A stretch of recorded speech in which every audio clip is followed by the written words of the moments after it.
বছর খাইছে আওয়ামী লীগ কইয়া, এখন 2 বছর খাইতে আছে বিএনপি সেজ্জা। ধান্দাবাজির জন্য এই জুলাই করা হয় নাই।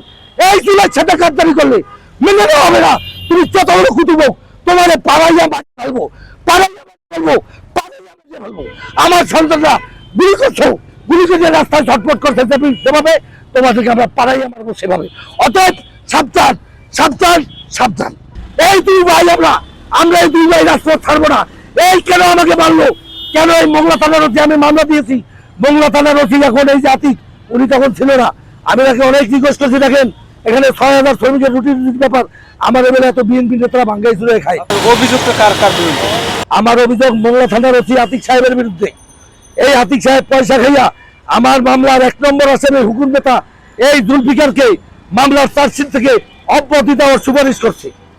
2 নম্বর অভিযোগ Bagerhat chief judicial magistrate Rahmat Ali. এই ওনার সুপারিশের প্রেক্ষিতে আমি ম্যাজিস্ট্রেট করে আমি নারাজি দিচ্ছি।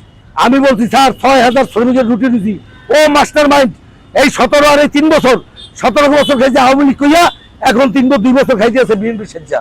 শ্রমিকের অধিকার কাল কিয়ামতের দিন এটা আপনার বাপমার, এগুলো সব পরিশোধ করতে হবে শ্রমিককে। আপনি যদি এইটার ব্যাপারে কোনো করেন, উনি হাসিয়া উনি আমার সেই নারাজি খারিজ করে দিছে। কেন ওইখানে বিএনপি আপনার উকিল আলাল সাহেবের ভাই আলাল, ওনারা এখন কুতুব মেন মতো পলাইয়া ছিল, কিন্তু বাগেরহাটের সন্তান।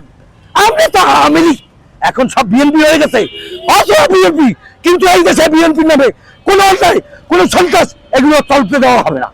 আমি যতদিন বেঁচে আছি, আর আল্লাহ আমাদের বাঁচায় রাখছে এই অন্যায় প্রতিবাদ করার জন্য এবং বিচার পাওয়ার জন্য, খালি প্রতিবাদ না। তাই আপনাদের কাছে আসছি ভাই, এই Rahmat Ali chief judicial magistrate Bagerhat আর হলো এই ওসি মোংলা থানা, ওদেরকে বদলিটা চাকরিচ্যুত করতে হবে এবং ওই চাকরির বয়স থেকে এই পর্যন্ত যত টাকায় অন্যায়ভাবে ওরা ইনকাম করছে সম্পূর্ণ টাকায় রাষ্ট্রীয় কোষাগারে ফেরত দিতে হবে এবং এই শ্রমিকদের অধিকার ফিরিয়ে দিতে হবে। মোংলা বন্দর শ্রমিক সংঘ যার স্টেট নম্বর 181, সবাই ধান্দাবাজি করতে আছে, শ্রম অধিদপ্তর ধান্দাবাজি করতে আছে, নৌপরিবহন মন্ত্রী ধান্দাবাজি করতেছে, শ্রম মন্ত্রী ধান্দাবাজি করতেছে। এই বাংলাদেশে ধান্দাবাজির কোনো ভাত নাই। ধান্দাবাজির জন্য এই জুলাই করা হয় নাই। এই জুলাই ছাটা কারদারি করলে মেনে নেওয়া হবে না। তুমি যত বড় কুতুবক, তোমার পাড়াইয়া মাটি ফেলবো, পাড়াইয়া মাটি ফেলবো, পাড়াইয়া মাটি ফেলবো। আমার সন্তানরা গুলি করছো, গুলি করে রাস্তায় ছটফট করছে যেভাবে, তোমাদেরকে আমরা পাড়াইয়া মারবো সেভাবে। অতএব সাবধান, সাবধান, সাবধান।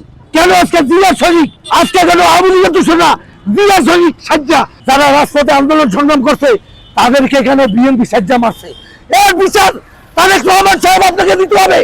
যতক্ষণ পর্যন্ত আপনি না দিবেন ততক্ষণ পর্যন্ত রাজপথ ছাড়বো না আমরা এই 2 ভাই। 5ই আগস্টের পরে আমি মোংলা বন্দরের শ্রমিক প্রথা অনুযায়ী সব দপ্তরে আমি কাগজপত্র দিয়ে আমি মোংলা বন্দরের শ্রমিকদের অধিকারের জন্য আমরা একটা প্রোগ্রাম করেছি, মিটিং করেছি। সেই মিটিং আমরা করব। শ্রমিকদের অধিকার মোংলা বন্দর শ্রমিক সংঘ, শ্রমিকদের ট্রেড ইউনিয়ন তারা গঠন করবে। শ্রম মহাপরিদর্শক সাহেব আমাদেরকে পরামর্শ দিয়েছে, আপনারা একটা কমিটি করে সব দপ্তরকে চিঠি দেন। তারা আমরা চিঠি দেওয়ার পরে তারা আমাদেরকে অনুমোদন দিচ্ছে। আমরা 29 এপ্রিল 2025 আমরা মিটিং করতে যাই। ঢাকা থেকে মেহমানরা গেছে।